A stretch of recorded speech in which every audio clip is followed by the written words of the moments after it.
¿Y si no fuera posible hacer un ordenador cuántico suficientemente bueno? Lo vemos.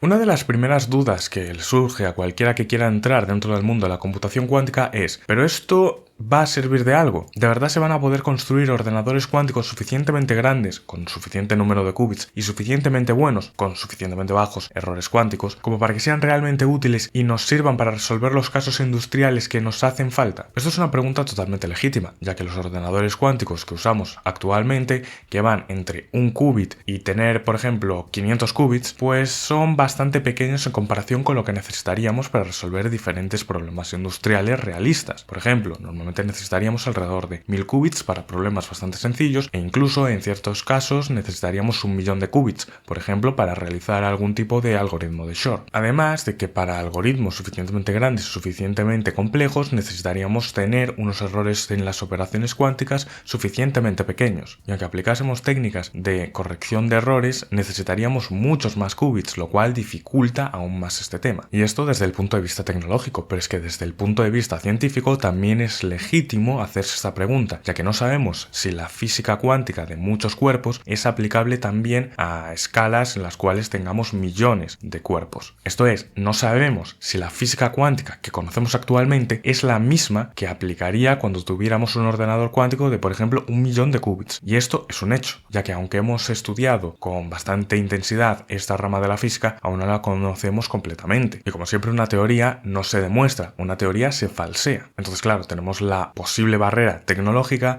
tenemos la posible barrera científica y, bueno, también tenemos la posible barrera del tiempo, ya que existe la posibilidad de que simplemente el mercado pierda el interés en la computación cuántica antes de que tengamos unos ordenadores suficientemente buenos. Entonces tenemos que preguntarnos, imaginémonos el caso en el cual no pudiéramos hacer un ordenador cuántico suficientemente grande y suficientemente bueno para hacer todas las cosas que necesitaríamos hacer. Entonces, toda esta inversión que hemos realizado durante todo este tiempo ha sido perdida. Y antes de que me venga cualquier empresa a decirme, pero ya hay casos en los que no los hay, lo siento mucho, pero hay muchas de estas cosas que se dicen actualmente que son en realidad un montón de humo. Actualmente no está la utilidad. Actualmente lo que se puede ver son diversos casos en los cuales tenemos una cierta ventaja con respecto a un caso clásico, pero muchas de ellas a nivel teórico o en simulador. Entonces, aún lo de la ventaja y utilidad cuántica en un ordenador cuántico real, eso ya está mucho más en entredicho. Entonces, lo que tenemos que pensar es, si no podemos realizar este ordenador cuántico, ¿con qué nos quedamos de las cosas que ya hemos realizado hoy en día y que son útiles con respecto a la computación cuántica? Lo primero que tenemos que destacar es que no toda la computación cuántica es digital. Esto es, no toda la computación cuántica necesita ordenadores cuánticos digitales, que son los que principalmente tendrían este tipo de problemas. Podemos utilizar otros dispositivos especializados de hardware para realizar diversos algoritmos específicos de manera que podamos abordar un caso concreto. Así como tenemos las CPUs que se pueden encargar de problemas generales y tenemos las GPUs que se pueden encargar de tipos de problemas muy concretos, pero que son suficientemente relevantes como para que tengamos esa unidad totalmente separada en nuestro ordenador de una manera específica y especializada. Además, como muchos algoritmos bastante buenos se pueden ejecutar en ciertos tipos de hardware muy concretos, a mí me extrañaría que esos tipos de hardware concretos no se pudiesen realizar en ninguna de las situaciones, básicamente basándome en mi experiencia como físico. Lo segundo sería ya el tema de todo lo que hemos conseguido con respecto a algoritmia. Por ejemplo, hemos conseguido muchos tipos nuevos de algoritmos quantum inspired o, por ejemplo, todo el campo de las tensor networks aplicadas a temas industriales, y también hay que tener en cuenta que hemos mejorado bastante los algoritmos clásicos en base a la competencia con respecto a los algoritmos cuánticos, además de muchas mejoras que se han realizado a algoritmos clásicos que ya existían en base a ideas fundamentadas en el mundo de la computación cuántica. Además, tenemos que tener por otro lado que el hecho de que la computación cuántica haya llamado tanto la atención dentro del mundo industrial ha hecho que la industria se fije también en otras tecnologías cuánticas, como por ejemplo la distribución cuántica de claves, lo cual es bastante útil y bastante relevante para el día de mañana, ya que imaginémonos que la computación cuántica no se puede realizar, pues aún tendremos la distribución cuántica de claves o tendremos otras diferentes tecnologías cuánticas que sí que pueden ser de interés y que por el hecho de que haya llamado la atención la computación cuántica hayamos podido descubrir que eso existe y que puede ser útil.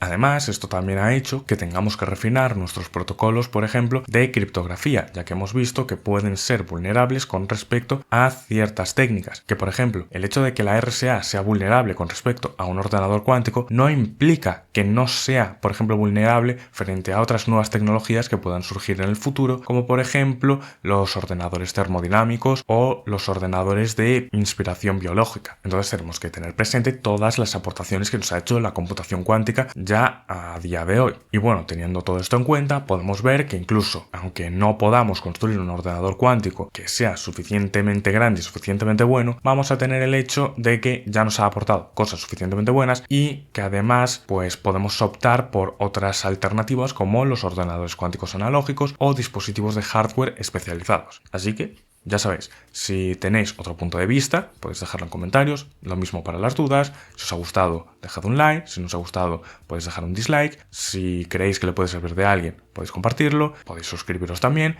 y nos vemos en el próximo vídeo.